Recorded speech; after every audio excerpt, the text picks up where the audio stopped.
Saudara, kami juga menyoroti terkait tenda pengungsi bencana alam yang terdapat di halaman Masjid Agung yang akan dibongkar oleh pemerintah Kota Palu.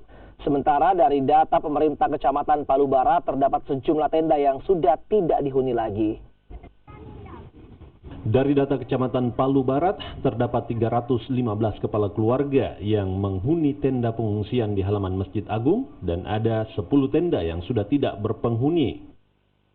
Pemerintah Kecamatan Palu Barat juga menerima laporan dari warga terkait tenda kosong yang kerap digunakan anak-anak untuk menghirup lem. Pemkot Palu selanjutnya akan merelokasi 90 kepala keluarga dari shelter tenda pengungsian. Sementara tenda yang kosong akan dibongkar dan dikembalikan ke BPBD Sulawesi Tengah. Kami akan pindahkan mereka dan kami akan bongkar seluruh tenda itu dan nanti kami akan koordinasi dengan pihak BPBD karena mereka lah gawean daripada tenda-tenda itu di mana nanti akan dikumpulkan kembali karena mungkin tenda-tenda tersebut masih ada yang masih layak pakai, tidak diminta-minta apa kasus apa, kejadian apa yang bisa kita gunakan dan kemudian yang kosong itu kita akan gulung sudah karena kenapa?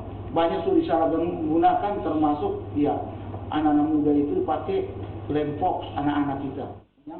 Camat Palu Barat, Kapau Bauwo menambahkan dari 315 kepala keluarga, tidak semuanya warga Kecamatan Palu Barat.